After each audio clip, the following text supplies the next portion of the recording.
साताऱ्याच्या 100 वर्ष जुन्या असलेल्या दैनिक ऐक्यमध्ये मी एक पाक्षिक लिहिल्यासारखं लिहितो, मेडिको सोशल.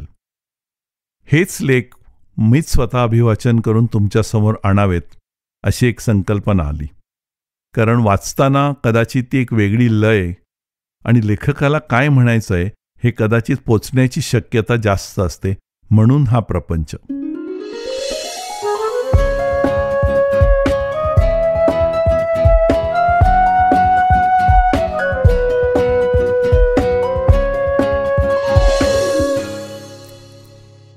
जंगल विश्व ताडून पाहू. ताडोबाचं जंगल भाग 1. हल्ली ना अचानक कुठं जायचं ठरलं आणि सहज ट्रिपला जाऊन आलो ही सोयच राहिलेली नाही. महिन्यांपासून प्लॅन्ड असलेली ताडोबा जंगलाची भेट आता जवळजवळ येत चालली होती. चंद्रपूर जिल्ह्यात जायचं म्हणजे थंडीचाच मोसम बरा असतो. कडाक्याची थंडी असलेली परवडते, पण उकाडा नको वाटतो.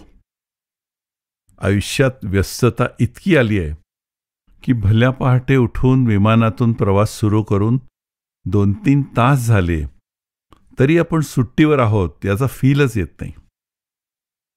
भारतातल्या भारतातच भ्रमण बरं वाटतं, कारण मग पेपर्स, पासपोर्ट, डॉलर्स याचा ससेमिरा नसतो आणि जास्तीत जास्त 5-6 तासात आपण म्हणजे विमान प्रवासाने इच्छित जागी पोचलेलो असतो. नागपूरवरून 2-2.5 तास रस्ता प्रवासानं आम्ही ताडोबाच्या जंगलात पोचलो.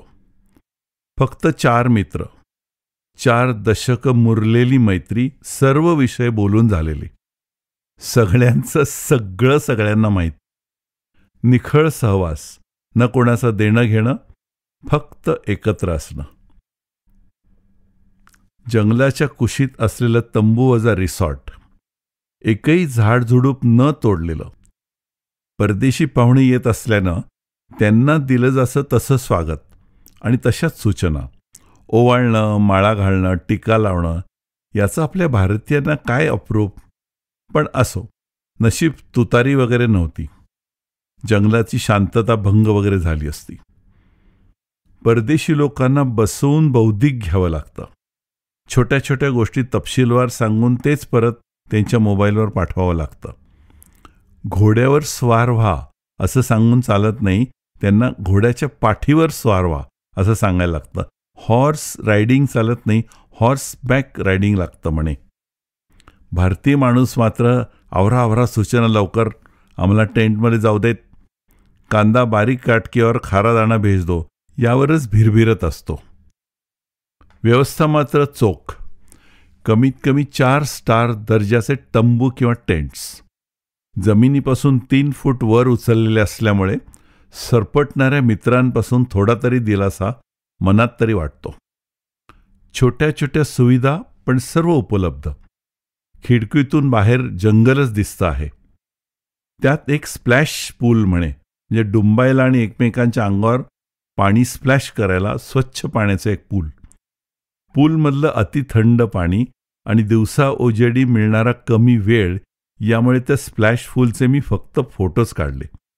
त्या पाण्याचं आमच्या अंगाला लागण्याचं भाग्य नव्हतं वगैरे कल्पना मनात आल्या. 90% स्टाफ हा स्थानिक, त्यामुळे मराठीमधलं संभाषण.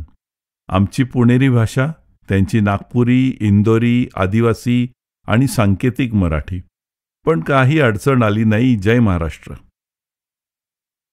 दुपारी 2 वाजता सफारीवर निघण्यासाठी गेटवर पोचलो.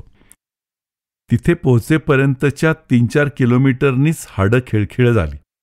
प्रत्येक खड्ड्याजनिक या परिसरातल्या गडकरी साहेबांची आठवण. मेन गेटपाशी कडक पहारा. ओपन जिप्सीमध्ये बसायचं. गाडी आणि ड्रायव्हर स्थानिक लोक, जंगल युनिफॉर्ममधले पण घामेजलेले, खुरट्या दाढीचे, तंबाखूच्या दात हिरड्यांचे. स्वच्छतेवर फार भर नसलेली लोक, पण कामामध्ये तरबेज. एखादं जनावर चालून आलं तर तारणहार हेच लोक. पुन्हा एकदा 2 टोकांच्या मराठीची भेट. मोबाईल फोन जप्त करून पेटीमध्ये बंद. साधे कॅमेरे फक्त चालतात. आम्ही आत्तापर्यंत जगभरातल्या सफारींना गेलेलो होतो. मोबाईल फोन्स इथेच का बंद असं विचारलं. वाघ बॅकग्राऊंडमध्ये घेऊन सेल्फी काढताना काही लोक जीपमधून वाघाच्या फ्रंटमध्ये पडले म्हणे. नाही येत म्हणे आता. दुपारी 2 वाजता जंगलाच्या कुशीत जिप्सीनी 3-4 किलोमीटर कूच केलं. नीरव शांतता. दुपारी सुद्धा ऊन खाली पोचत नव्हतं. थंडगार हवा नाकात शिरली. ऑक्सिजन हवेत जास्त असल्याचं उगीचच जाणवलं. एक हरिण बागडत इकडून तिकडं गेलं आणि आलो आपण ही भावना सुकून देऊन गेली. त्यानंतरचे 3-4 तास जंगलात मंत्रमुग्ध करणारे होते. डोळे, कान, मन या जंगलातला प्रत्येक पैलू गोळा करत होते. ट्रान्स आणि मेडिटेशन हे शब्द इथे अनुभवायला मिळतात. न सांगताच संभाषणं बंद होतात. जनावर दिसलं तर दबलेले उत्कंठापूर्ण श्वास ऐकू येतात. मितभाषी गाईड बरा असतो, पण त्यांचे अंदाज मात्र वाखाणण्यासारखे असतात. नजरेतला तीक्ष्णपणा अनुभवाने अजून सराईत झालेला. सगळ्या सफारीमध्ये असं सांगितलं होतं की जनावर आलं की जिप्सीमध्ये उभं राहू नका, बसून राहा, हालचाल करू नका, आवाज करू नका. सर्व जंगली जनावरांना या 4 चाकी जीप नावाच्या जनावराची सवय झाली आहे म्हणे. जनावरांना ही 4 चाकी जनावर धोकादायक वाटत नाही. त्या गाईडला वाघाने स्वप्नात येऊन सांगितलं काय असं मला वाटलं. जनावरं न घाबरता जवळून वावर करू शकतात. एकदा आम्ही जिम कॉर्बेटच्या जंगलात गेलो होतो. तिथे एक मदमस्त म्हणजे गाईडने आम्हाला सांगितलं पुरुष हत्ती समोर आला.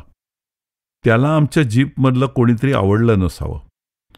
एकच जीप जाईल अशा एका कच्च्या रस्त्यावर समोरून ते महाकाय धूळ चालून येत होतं. ड्रायव्हर एक डोळा हत्तीवर आणि एक डोळा आरशावर असं ठेवून तुफानमध्ये रिव्हर्स घेत होता. यू टर्न करावी एवढी जागा तिथे नव्हतीच. गाईड मात्र स्तब्ध होता. त्याच्याकडे काय होतं? गोरख्यांकडे असते ना तेवढी एक छडी होती या हत्तीसाठी. आमचे मित्र थरकून बसले होते. मला जन्मात कधी हनुमान चालीसा का म्हणायला शिकलो नाही असं वाटू लागलं. 3-4 मिनिटाच्या दिव्यानंतर गाईड आणि ड्रायव्हरच्या चातुर्याने आमची सुटका झाली. त्या थंडीतही अंग ओलं झालं होतं. पॅन्टसुद्धा बहुतेक घामानीच ओली झाली होती.